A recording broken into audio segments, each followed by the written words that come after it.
I feel pressure from so many things. Yeah, I get it. There's so much pressure, you know?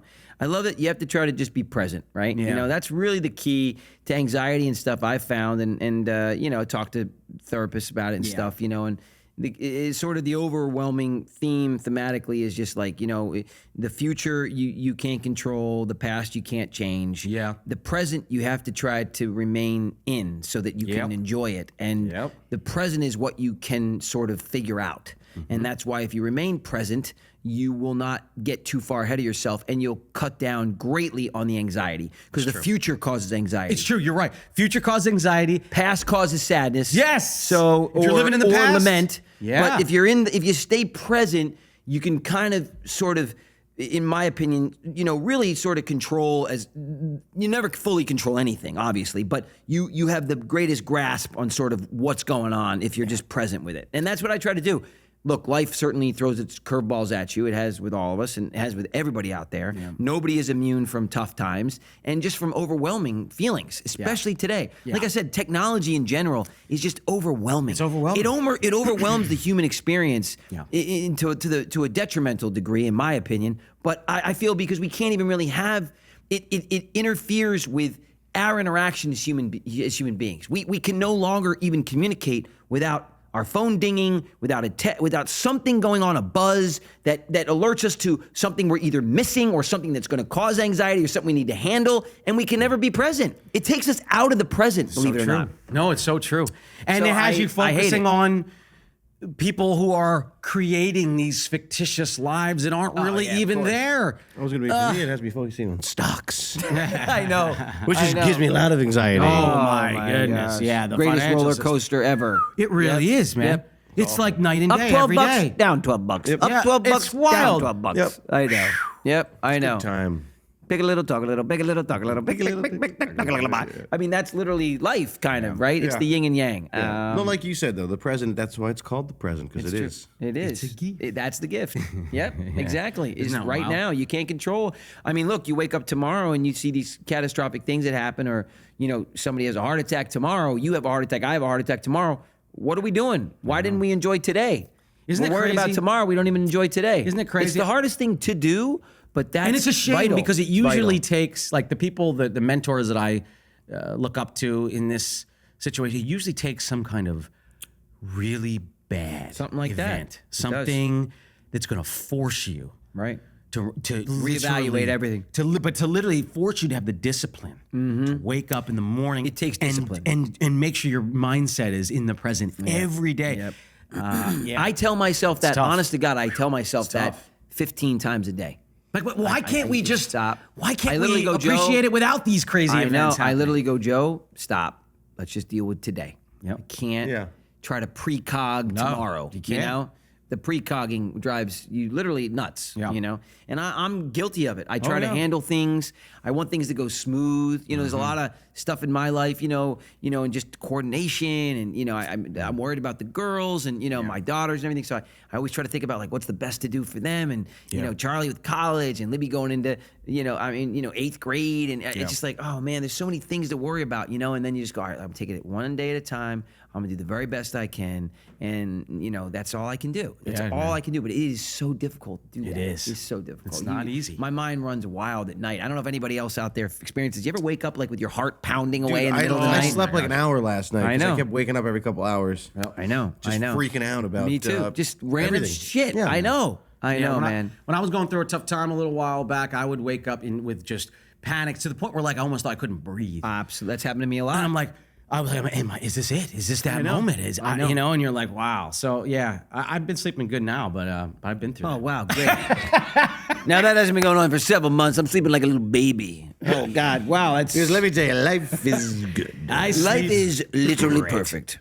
No worries for this guy. Wow, you just really made yourself unrelatable to basically everybody. No, but no, you're right. And honestly, when you have those good night sleeps, boy, do you treasure them, right? You wake up and, I mean, I honestly, I think once you have kids, not that it's a bad thing, but I don't know. You never sleep sound anymore. I don't ever sleep sound. I can I've been understand woken that. up in the middle of the night for 17 years by different ways. You know, whether it was you know when they're babies, right? And I'm going through that with Dylan now, but Libby had a tough time sleeping, or nightmares at 4 or 5. Right. And then when they get older, you think, oh, that's going to end. And then now it's Charlie with curfew and making sure that Right. she's out when she's here. She's at her mom's. I'm worried about, like, are you home? So I'm looking at where she is, and I'm like, Charlie, midnight, why aren't you home yet? Are you close? Man, man. it never ends, dude. It literally never ends. So those good night sleeps are gone. I mean, I don't even know what it's like to wake up and go like, whoa, I just literally I don't know what the hell happened, but I feel amazing. I'm so aware of time, you know? Yeah. And I think as you get older, you get more and more aware of time. And here's the thing, man, and I'm just going to tell you this because I truly want you to try to prioritize yourself at times because you don't do that. Yeah. And sleep. Dude. I know, dude. I know, It's bro. so important. Me and Cruz, man, we each get like 4 hours a night. I say, And that's a he's special. he's That's a the number special one movie human star being. in the history of movies. can't. And I have a podcast with you guys. touche. So you see, 4 hours a night doesn't always work the same for people. I don't know what happened. I don't know. He feels great, and I'm exhausted. He can basically do anything he wants at any time, and me, I got to run everything by you two guys. No, but you do, dude. Because yeah. eventually you're gonna break, Yeah, I know. You're right. and then you're not gonna be good for anybody. I know. I must break you. So at certain times, I implore you I know. to please take care of your sleep and yourself because I know. you can't I just really honestly you just need a can't vacation. Go on empty. I need a vacation. Something's from gonna me. happen. I actually need a vacation from myself. from my problems. Just from me. Now, what I did- about Bob? Isn't that what that is? I need a vacation from my problems. Yeah. Yep. Baby steps. Baby steps into the elevator. Baby steps into Bob. If you've never seen so good. What About Bob? great movie. Richard Dreyfuss, Bill Murray. Yeah. Brilliant.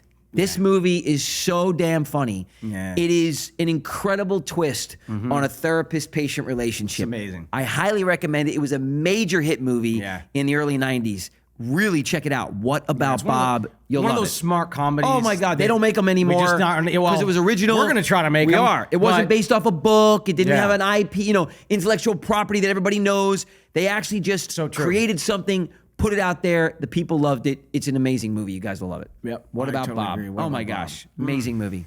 Bill Murray was. I mean, just Oh my gosh. He went on a run there where he was one of my top favorites. Dr. Marvin, for like a Dr. decade. Marvin, Lake Winnipesaukee, Bob. How did you find me here, Bob? So great, man. So good. Oh my God! I mean, his performance in Ghostbusters. this is him. I thought it was legendary. I don't think he even gets enough credit for how good he was. Ghostbusters. When he for walks in, he Ghostbusters. plays the piano. Oh my God. They hate this.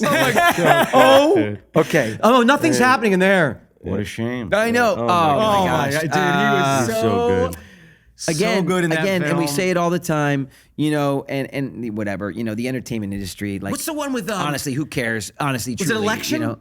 What? Election? Rushmore? Rushmore. Rushmore. Oh my God. When he reaches in the back to grab his Spazzes. son who's God. out of control. So good, dude. Rushmore. The I Royal really Tannenbaums. I loved like Life Aquatic. Steve Life Zissou. Aquatic. Oh, Hey, Scrooged. he was man, great he was in so Scrooged. great. Groundhog Day. Groundhog Day. Oh, Another my gosh. amazing early 90s comedy. What a concept. Caddyshack. Brilliant. This guy- Caddyshack. Like, where yeah. are those movies? They just don't make I miss them. these movies so They bad. literally just don't make them. But it really, like we say all the time, and honestly, like why don't they award the comedians? It's Truly. gotta happen. Yeah. This First is of all, absurd. I think nobody really watches any of the award shows anymore because frankly they're boring. But and I'm the boring. first one to admit that they are. I don't even watch. They're so boring. It's so weird. I used to, as a kid, well, they were events. do you remember when you used to like, They don't even have hosts you would anymore. sit for at them. night to yourself and you'd almost practice like your acceptance speech. I want to thank my mom. What did I say? My dad. Yeah. As like a young actor, you're like, man, I don't dream of that stuff. No. And honestly, people used to care because they would nominate movies that everybody saw. So like, man, you could and there were big movie stars. Well, I think you were invested in You could tune actually, in to yeah. watch Well, to see wasn't Tom always that it was Cruise. the biggest and- movies. It's just they definitely incorporated the fan loves as well as the critically acclaimed Right, movies. right. And the reason why I think that was smart to do that is because you're bringing the audience, so you get to expose the audience to the critical acclaim. That's right. So now, well, and they were just movie stars all on the stage. You got yeah. to tune in to watch, all the big So movie stars. many. Yeah, and it was really fun. I mean, just did you ever see wish the they were opening? bringing And if the you haven't comedy. seen this, YouTube some of the opening Oscars with Billy Crystal. He used to do these performances at the beginning Oh, of the I remember. Oscars. Oh my gosh. his opening monologues were the best. Unbelievable. Yeah. But back then, I mean, you used to have big hosts like Steve Martin, Johnny Carson, Bob Hope. These people used to host. They don't even have hosts anymore, and if they do, they don't host. That's a whole nother issue. They don't host. They're Yeah, not. I mean, it's boring. It's scary to be the host of the Oscars now. So I it's like guess. it's a lot that comes with it now. Get so. the crap beat out of you when you could. host. Yeah.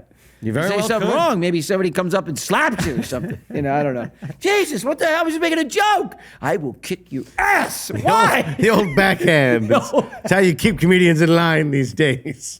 Oh, what a moment. I'll never forget that. There were just will? certain moments. Pun intended. No. Who will forget that? Nobody will. wow, I don't yeah. think I ever will. All right, Andy. Wow. Thank you so much for watching this clip of the Brotherly Love Podcast. And for exclusive weekly bonus content, join our Patreon right now. That's right. There's a link in the description for that, too. Thanks so much for tuning in. Thank you. Thanks.